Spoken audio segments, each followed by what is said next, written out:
Hi, my name's Mel and welcome back to my channel Bookish Brummy. So when I left you last Monday, I was just going off to finish one more point on my reading challenge, which was read a book that had won the Women's Prize for Fiction. So I have been doing that. I started Ruth Ozeki, The Book of Form and Emptiness. This is a really fantastic book. I'm really enjoying it. But obviously, because it's been Christmas and I've been off work, I've been seeing family, I've been travelling around the country to see other people, and I just really haven't had time to read, if I'm honest. So I'm only halfway through this, so I can't tell you really anything about this book at the moment other than the fact that I'm really enjoying it. So I think when everything has settled down next week, and I should have finished this book by then, I'll be able to give you my actual thoughts on the book and then a star rating on it. So with that in mind, this Monday we're not going to be talking about the books that I've read in the last week, and as I thought that there really isn't anything to talk about in that sense. So what I thought we'd do is we'd talk about what my reading goals are for 2026, because I've already set those and I thought they may be of interest, and some of you may be interested in some of the points I'm going to set for my reading challenge, and you may want to do them yourself. So as I said, in 2025 I set a reading challenge and there was 100 points on this list and I had to try and read all of those points, and I've been successful because even though I'm on the last one right now and I haven't quite finished it, I anticipate that I will finish that by New Year's Eve because I'm really enjoying this book and I should have a little bit more time to read over the next few days. But I would like to do the same thing next year because I have really enjoyed doing it this year. I felt that it's kept me on track and it's kind of kept my reading focused from time to time. And I've also, explored new genres that I didn't think that I would read, like sci-fi. I was a bit scared of that and found Isaac Asimov and actually was, really enjoyed that. And read a book that's been on your TBR for longer than a year. Read a book that was a do not finish in your house. So these were really good and I got some really good stuff out of that.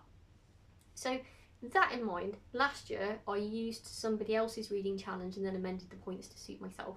So this year I've written my own reading challenge, so I've taken all the points and actually thought, what did I really enjoy this year and what was relevant? What did I not think was so relevant and cut that out? And my reading challenge this year as well has reduced by 10 points, so I'm making it 90 points this year. So that I really only have to read 90 books. Now I say only because that is a massive amount of books, but the reason that I've reduced it, although I smashed it this year and actually read 133 books, that was an all-out effort from me to do that, really, because I wanted to see how many books that I could read in a year if I really put a lot of effort into it. But going into this year, I foresee that I will have a little bit less time to read, and also because I've now started this channel, making the videos takes time, editing them takes time, and that's actually taken a little bit out of my reading time. So I don't want to stress myself out reading, I want to have fun reading. That's the whole point. So I've reduced it down to 90 points and I'm just going to put those on the screen now. So if you're interested, because it won't stay up very long, just pause the video and then you can get a good look. There'll be 2 sheets that I'll put up now. So I've just got my laptop here because I can't remember them all off the top of my head. And I'd say the interesting ones on here that weren't on it last year was Virginia Woolf is the author.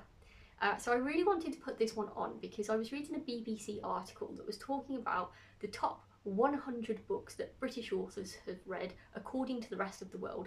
And Virginia Woolf was in the top 10 either 2 or 3 times, and I've never actually read any of her work.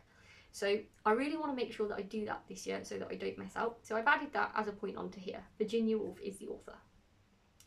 I've also added on here Goodreads award winner. That wasn't on here last year and I wasn't even really aware that Goodreads had awards. I realised that this year when I noticed YouTubers having a conversation about what they thought about the nominations and then the winners. So I thought that would be a good one to have on this year. I've also got, I wanted to make sure with this book challenge that I'm getting a really good range of books and authors. So I've now added some genres where I've got the story takes place in South Asia, the story takes place in America, the story takes place in England, and the story takes place in Africa.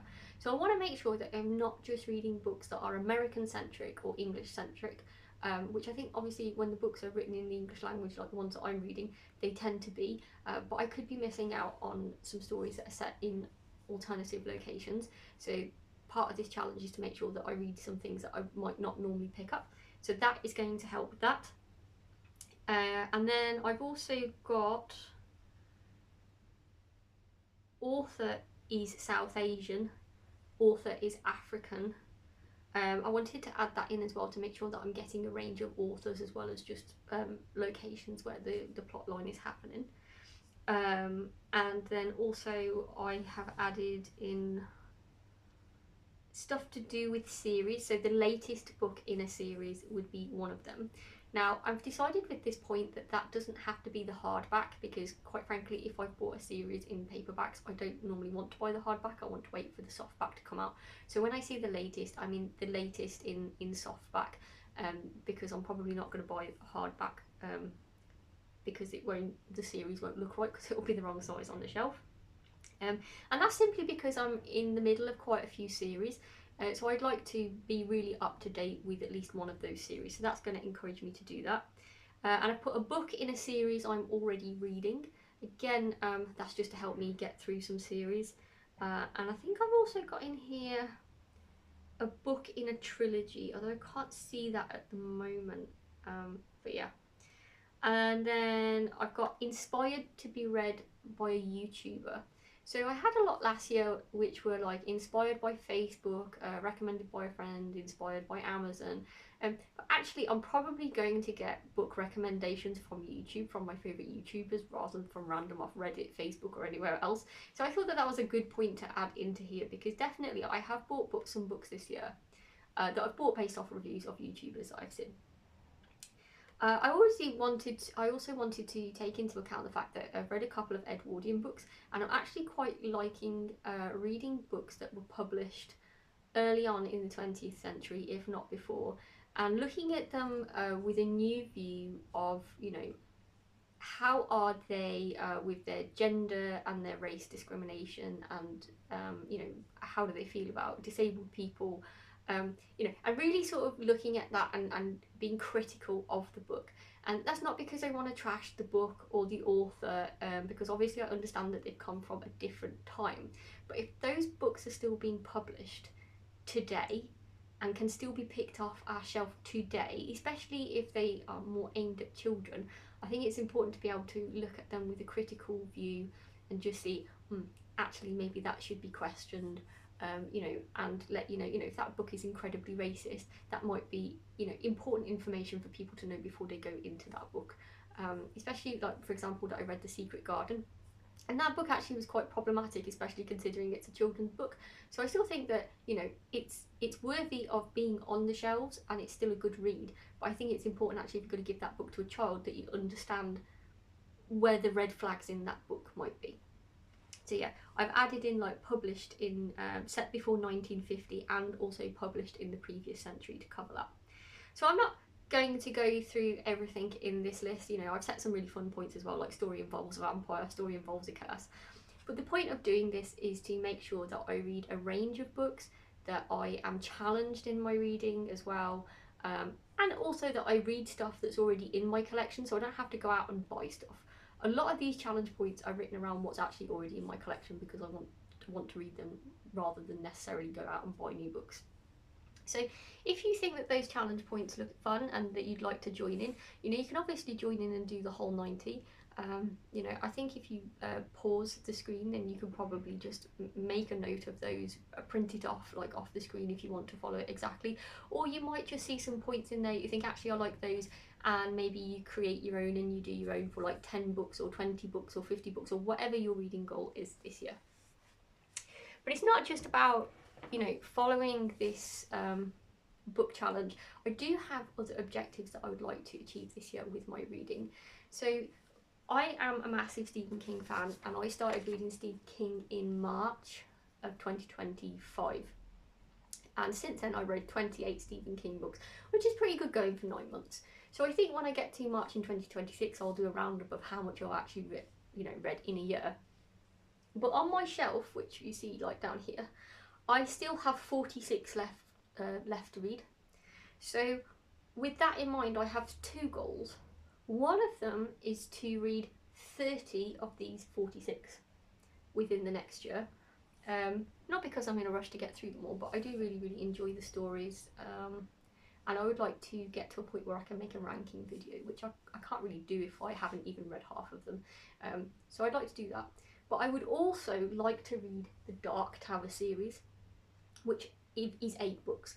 So of those 30 that I need to read for Stephen King, it's fine that 8 of those would be the Dark Tower, but I would like to get through that series because that's quite a foundational piece within Stephen King's universe. And I have been putting it off, not because I don't want to read them, but I just wanted to be able to sit down and read the books, you know, from 1 through to 8, do that all in 1 year. I don't want to get into a situation where I read like 2 books and then I put it down for like a year and then never get back to it. So yeah, I'd like to do the straight through read. So that's another goal that I've got. And then I did say, I think in Halloween spooky season, that I've been reading The Fall of the House of Usher by Edgar Allan Poe and other stories. And I'm not reading this particularly quickly, to be honest. Some of these stories are actually quite hard. They're not easy stories to read. And that's simply because, you know, he has quite an extensive vocabulary in here, which I enjoy, but I do have to look up the meanings of quite a few words while I'm reading this. So this is the challenging book that I've been reading this year. But also, this is very, like, gothic, and there's a lot of reading between the lines in these stories. So it's not just like the basic storyline, there's stuff to read between the lines, like what was meant by, you know, how the atmosphere was described and things like that. And because I'm autistic, I find that extremely hard. Like, I find it extremely hard to read between the lines. So I enjoy the initial upfront story maybe in here, but there's always a load to it that I don't necessarily get on my first read. So every time I've read a story, I tend to look it up online and I look at other people's essays of those stories, and then see, you know, actually, oh, could I pick that out now? You know, maybe go for a second read of that short story and see how I find it then, now knowing somebody else's interpretation. So I'm not just reading these stories like, you know, through it and getting everything out of them at once. So I am enjoying this book, but again, I'm about not quite at the halfway point, and I've been reading this, I think, since June, so about half a year. So I'd really like to have finished this by June in 2026, or if not, by the end of the year. But it's not one that I just sit down and read the stories back to back either. I tend to read one after every couple of books that I read. So that's another challenge that I've got going on. And then finally, I want to resume a challenge that I picked up quite a few years ago and gave up on, but now I feel ready to tackle it again. So I used to live in Romania, not in England, not because I'm Romanian, I just lived there for a year working abroad while I was backpacking, and I had started to learn the Romanian language. And now I've come back to the UK. I don't have anybody to converse with in Romanian, and I'm not surrounded by Romanian text or you know, the TV with subtitles and things like that. And I really don't want to lose the language that I did pick up while I was out there, because I really did enjoy learning another language. With that in mind, when I was in Romania, I obviously had the opportunity to pick up resources that were Romanian. So this is the first book in the True Blood series by Charlene Harris, which is, in English it's Dead Until Dark, but the literal translation on here is Dead Until Sunset. And I had started trying to read this years and years and years ago. And it's quite a slow, painful process because I'm not a fluent reader, and there's a lot of words in here that I don't know, because there's a lot of conversational stuff. Because this is a fantasy, there's a lot of conversational stuff going on, like between vampires. Like, so why would I have come across those phrases before in my own language? But obviously, with it being harder, I gave up on it.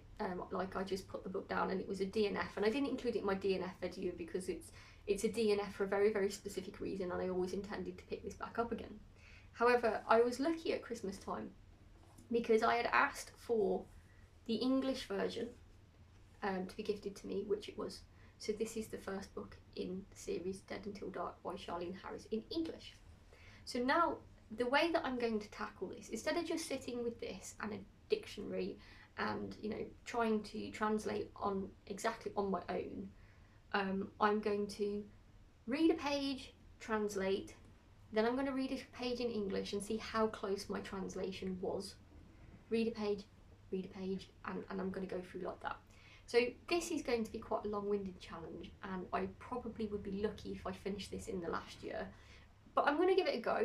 You know, I mean, I think, you know, I'll be fair to myself, and I'll give myself the, you know, I'll say 50% should be finished by the end of the year, because reading in another language when you're having to translate everything literally in your head is really, really hard.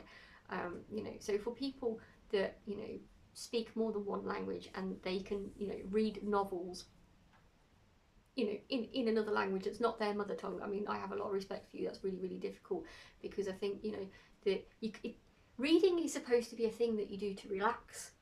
It's supposed to be a casual thing, and I think when you're trying to read in another language, that's not necessarily the case, because you are actually having to really push your brain to take in new information, to process new words, and find the meaning in them. And, you know, frequently I have to use a dictionary while I'm doing it. But that doesn't mean that I shouldn't do it, because I feel like, you know, by doing that I'm going to improve my language skills, and I'm going to improve my reading skills in another language.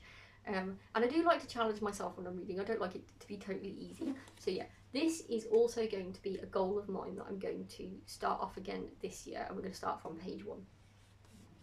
So with that in mind, those are all of my goals for this year, and that's actually quite a lot of goals to do for the year, but I feel like I have quite a varied set of goals. So I'm not just doing one thing and I'm going to get bored. I've tried to keep it playful with different things that I can focus on.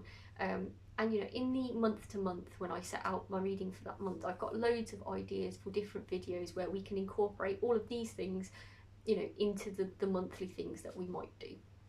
So I hope that that sounds interesting to anybody that's watching this, and maybe you want to join me in my videos in 2026 and see how I'm getting on with some of these goals, and, you know, see how I'm going to tackle these on a month by month basis, and weave them into other challenges. I'm really interested to know what your goals are as well. So if you have any fun reading goals for next year, please put them down below in the comments so that I can read them. And also let me know, have you ever done a challenge where you've tried to read a book in another language, and how did that go for you? You know, how long did you wait in your learning journey in the second language before you actually attempted reading the book? Because I feel like my journey has not been standard, so I didn't go and learn it formally at school. Obviously was learning to speak by ear in another country, and then seeing stuff like subtitles on TV and stuff. And I'm still not in formal classes for learning it. Everything is done either off an app or, you know, off my own back, where I actually go to look for resources to learn what a word is, or to learn to, you know, say a phrase or something like that. So, you know, I might be trying this challenge way too early in my learning journey, but you don't know unless you try. So, you know, I do feel like I did start trying to learn to speak the language like 8 or 9 years ago. And no, I haven't had a lot of practice. I've been out of the country for some time, but I'm hopeful. So yeah, wish me luck with that. Anyway, hope you've enjoyed this video. If you have, please press the like button. And if you'd like to see my content in 2026, please also press the subscribe button. With regards to videos later this week, although I do normally post twice a week, I don't think there will be a second video for this week, just because with New Year, there's more celebrations happening, and I just simply won't have time to film, because I am actually back at work this week as well until New Year's Eve. So I'd hate to promise a video and then not be able to deliver it. So I think that the next time that I'll probably be back online with a video is probably Monday next week, and we can talk about how I'm going to tackle January's reading. Thanks for watching, and I hope to see you soon. Have a great new year. Bye!